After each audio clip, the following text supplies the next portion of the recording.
I thank the senator from Texas and the president. Look, let's describe what's really going on here.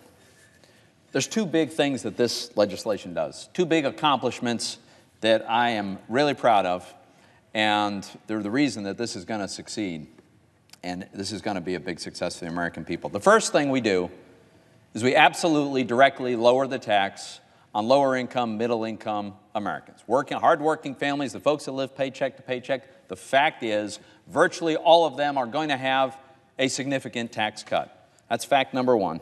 And the second fact is we fundamentally restructure the way we tax business so that we can be competitive, so that our workers can compete and win against companies from anywhere in the world, so that we'll have more jobs, more companies, existing companies are expanding. Those are the two things we're trying to do here. That's what's in this bill, and that's why this is a great deal for the people that I represent. Let me go through these individually. The first is the individual side of the tax code.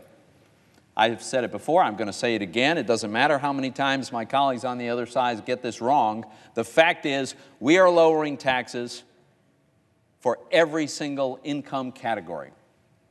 Absolutely, no exceptions, every category, and they know it. And they absolutely know it. Now, we do it through a number of mechanisms. We double the standard deduction, so the first $24,000 that a couple earns, they pay no tax at all. None, zero. Nothing. And then income above that is taxed at very low rates. And there are other deductions that are available beyond that. But the fact is, that's one of our tools. Another is that we lower the rates. The rates that are applied to income are lower under our bill than under current law.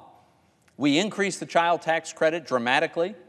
That is another huge source of savings for people who have children in our country.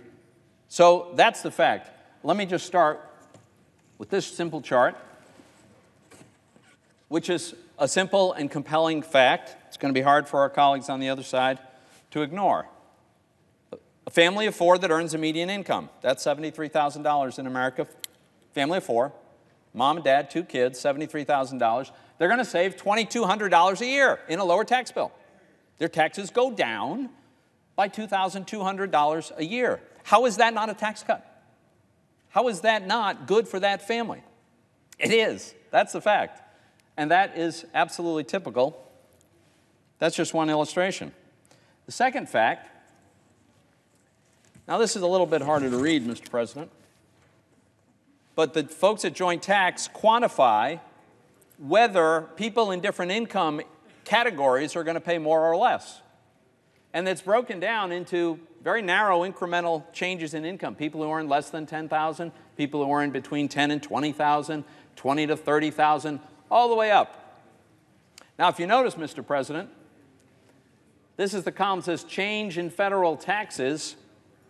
Every single category, the dollar amount goes down. It's negative because every category of Americans is going to have a savings. We designed it that way. By design, there's a tax saving for all working family, all categories of income, all middle-income families. That's the reality. That's the fact that's illustrated. It's not my word. It's the Joint Tax Committee. It's their report on November 27th. Finally, let's take a look at that last chart. What this shows is who gets the biggest percentage relief, because it's not uniform across all the different categories of income. What do we see? The biggest tax cuts tend to be for the folks who have more modest income. That's, again, this is not my data. This is from the Joint Committee on Taxation, completely independent of us.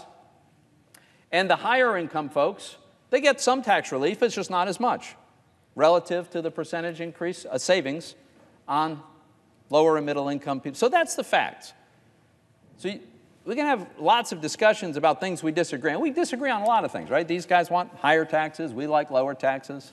These guys like to redistribute wealth. We like people to be free to earn more and keep more of what they earn. There's lots of differences, but let's at least stick to the facts, and these are the facts.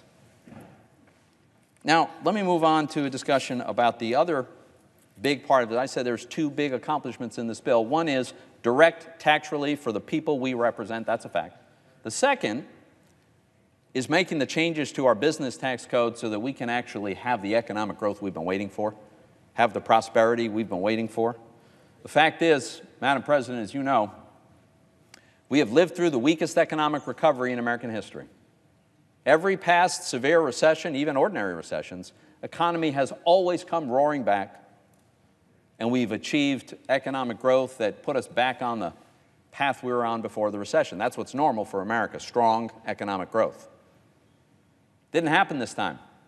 Didn't happen after the Great Recession. And it's not just a coincidence. Now, as my colleague from Texas pointed out, there's some folks on the other side think that, well, you know, America isn't the country it was. Just can't really have strong economic growth anymore. Madam President, that is absolutely nonsense. It's ridiculous. We are entirely capable of restoring the robust growth that allows our constituents to have a better standard of living. There's nothing about America that has lost that ability to grow and prosper. That's ridiculous. What's happened over the last 8 years is we've had the wrong policies. President Obama and our Democratic colleagues got everything they wanted when they had complete control of the government. Huge tax increases, massive wasteful spending bills they called a stimulus, government virtual takeover of health care, massive overregulation of the whole economy. And lo and behold, the result was exactly what we feared, really weak economic growth, actually unprecedented weak growth for an extended period of time. Well, one of the problems that they inflicted on us was some really bad tax policy, multiple tax increases. And while the rest of the world has been making their tax code on the business side more competitive and more aggressive, we've actually gone backwards, haven't had a major reform since 1986, and the incremental changes have been counterproductive. And so here's a big chance to make a huge improvement. And you know what, Madam President, one of the things I'm most excited about this, I am completely convinced that the passage of our bill is going to address one of the most persistent and really maddening challenges that we have, which is stagnant wages of working Americans. They've been stagnant for years. So you might ask, why are they stagnant? Again, it's not a great mystery, and it's not an accident. Under the Obama administration era, we saw a collapse in the growth of invested capital. That means investment in the kind of equipment that makes workers more productive. It's growing worker productivity that allows us to have higher wages. Think about it this way. If you go to a construction site, you got two guys digging holes. One guy's operating a backhoe and one guy's swinging a shovel. Which one's getting paid more? I'll guarantee you every time it's the guy operating the backhoe. And it's not because there's a minimum wage there that forces it. It's because the guy operating the backhoe is more productive. He's got a set of skills, he's using them on a big piece of expensive equipment, and he's able to dig a lot more dirt in any unit of time than the guy swinging the shovel. When business is able to put capital to work, workers become more productive, and they make more money. That's what's going to happen under our bill. One of the things that we do fundamentally about the business side of our tax code is we lower the cost of investing in that new equipment, that new tractor, that new vehicle, that new machinery, filling that new plant with the ability to produce more goods and services. Our bill makes that more affordable. And when you make that more affordable, guess what? Businesses buy more tractors and factories and backhoes. And when they buy those things, someone has to operate them. That means they're creating new jobs. And guess what? Someone else got to have a job in building it in the first place. I know some of our colleagues, they don't understand how this leads to growth. They don't understand. So I'm trying to explain this. If you have more invested capital, you increase the productive capacity of the economy, you produce more goods and services, you have more workers needed to do that, and more wages. And guess what? Businesses don't go out and raise wages because they wake up one day and decide, oh, I think I'll be generous today. That is not what happens. What happens is they have to compete for workers. They need more employees. There's a limited number. And so they start bidding up wages. That's what I want to see, and we're going to see that. We're going to see so much demand for workers that companies have no choice but to offer more compensation, better terms. That's how people have a higher standard of living. That's how they get the pay raise that they ought to have. Let me mention another provision in our bill that's extremely constructive. We're fixing a badly flawed international treatment for our multinational companies. And I think our senator from Oregon, our colleague, our Democratic colleague, has acknowledged real problems in the way our system works. The short version is we've got a system that encourages companies to move overseas. Has anybody heard of inversions? I think we all have. Why do companies invert? It's because there's a tax code that drives it. It is now very hard to explain and justify why you would headquarter a multinational company in the United States when we uniquely put multinational companies at a competitive disadvantage because of our tax system. So we're changing that so that we can compete. It's very good to have multinationals headquartered in America. I have a number of them in Pennsylvania. There's great jobs in Pennsylvania supporting all their business domestically and supporting a lot of their business internationally. Now, in order to cover the cost of what we're doing, the tax reductions, the rate reductions, allowing the lower cost for deploying capital, we've got some offsets. We've got ways that we are asking business to pay more taxes in some respects where it will not be harmful for economic growth. We limit the amount of interest that a business is going to be able to deduct going forward. We limit deductions that favor certain industries over others. We limit deductions for certain fringe benefits, and we close a lot of loopholes. That helps us generate the revenue that allows us to have the constructive pro-growth features like lower marginal rates and lowering the cost of putting capital to work.